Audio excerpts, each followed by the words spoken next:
Bangalore two পার্লামেন্টে পর্যায়ে আমাদের সাথে যুক্ত আছেন ভার্চুয়ালি ভোলা জেলা ইসলামী আন্দোলন বাংলাদেশের সেক্রেটারি মাওলানা মোহাম্মদ তরিকুল ইসলাম তারেক। আপনাকে স্বাগত মধুমতি ব্যাঙ্গালোর টু পার্লামেন্টে। জি, হ্যাঁ, আপনাকে স্বাগত মধুমতি ব্যাঙ্গালোর টু পার্লামেন্টে। আপনাদেরকে ধন্যবাদ এবং দর্শক শ্রোতা যারা আছেন শুনবেন আমাদেরকে সকলকে ধন্যবাদ। আপনার কাছে প্রথমে যে প্রশ্নটি রাখতে চাচ্ছি, নির্বাচন সামনে 12ই ফেব্রুয়ারি, কি মনে হচ্ছে কতটা চ্যালেঞ্জ নির্বাচনী মাঠ আপনাদের জন্য? জি, আমরা আলহামদুলিল্লাহ সার্বিকভাবে প্রস্তুত রয়েছি এবং আমরা আপনারা জানেন যে আমাদের যে 8 দলের যে সমঝোতা হচ্ছে সেই হিসাবে আমরাই প্রতিপক্ষ এবং তাদের সাথে হচ্ছে সেটা হয়তো আপনারা নিশ্চয়ই জানেন। বাকি আলহামদুলিল্লাহ আমরা নির্বাচনের জন্য বিশেষ করে ভোলা এক আসন থেকে সার্বিকভাবে আমরা প্রস্তুত রয়েছি। আশা করি আমরা ইনশাআল্লাহ বিপুল ভোটে বিজয় হবে ইসলামী আন্দোলনের পক্ষ থেকে ইনশাআল্লাহ। জোটের পক্ষ থেকে আপনারা বেশ কিছু আসন দাবি করেছেন, কি মনে হচ্ছে সমঝোতা হবে কি এই আসনগুলো নিয়ে? হ্যাঁ, অবশ্যই আমরা আমাদেরকে শায়েখ গতকালকে আমাদের পীর সাহেব চরমনায় গতকালকে আপনারা দেখেছেন সাক্ষাৎকার দিয়েছে। সেখানে পীর সাহেব চরমনাই স্পষ্ট বলেছেন অবশ্যই সমঝোতা হতে যাচ্ছে। অনেকটাই চূড়ান্ত পথে, কিছুটা বাকি আছে, হয়তো আজকালের ভিতরে ইনশাআল্লাহ সমঝোতা ভিত্তিক প্রার্থীকে ঘোষণা করা হবে। নিশ্চয়, অর্থাৎ আপনারাও চাইছেন যে আসন, আপনারা কতটা আসন আসলে এক্সপেক্ট করছেন এই সমঝোতার মধ্যে?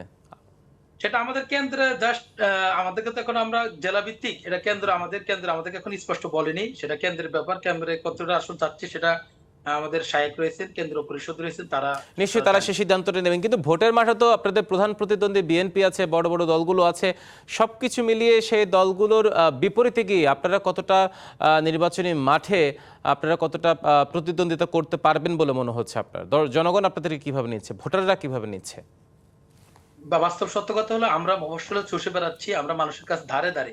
আমরা এরকম না এসির ভিতরে বসে আমরা রাজনীতি করি, আমরা door to door man to man আমরা দাওয়াতি কার্যক্রম পর্যালোচনা করেছি।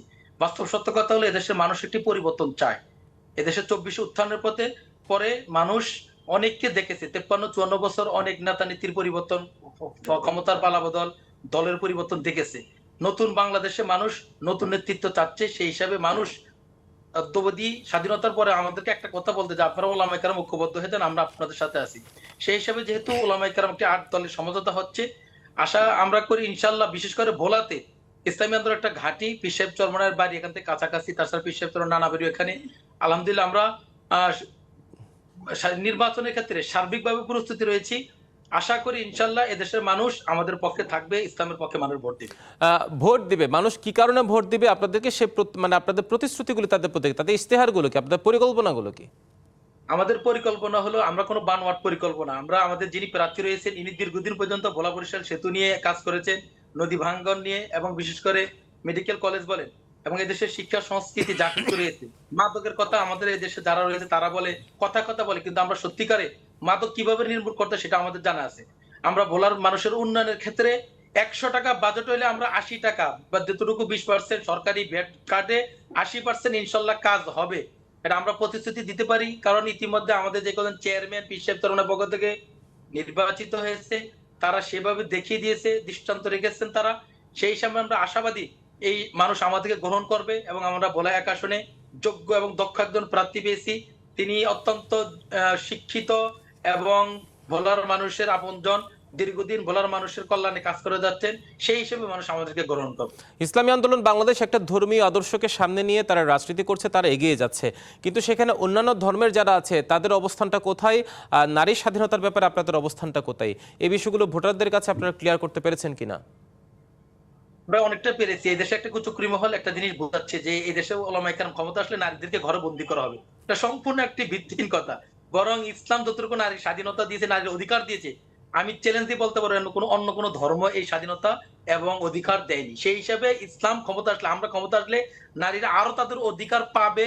নারীরা তাদের স্ব কর্মস্থলে, তাদের কর্মস্থলে তারা চাকরি বলেন যা সবকিছু সুন্দরভাবে সুচারুভাবে তারা পরিচালনা করতে পারবে। এবং অন্য ধর্মাবলম্বী আপনারা দেখেছেন ভাই, সেটা হলো আপনার 5 তারিখের পরে সবচেয়ে ইসলামপন্থীরা আমরা যেভাবে হিন্দুদের মন্দির পাহারা এবং তাদেরকে আমরা সহযোগিতা করেছি, এটাই প্রমাণ করে যে ইসলাম বা আমরা ক্ষমতা গেলে, আমরা সংসদে গেলে এদেশের সংখ্যালঘু বা অন্যান্য ধর্মাবলম্বী যারা রয়েছে তাদের অধিকার এবং সবকিছু আমরা নিশ্চিত করব, তারা শান্তিতে এই দেশে বসবাস করতে পারবে।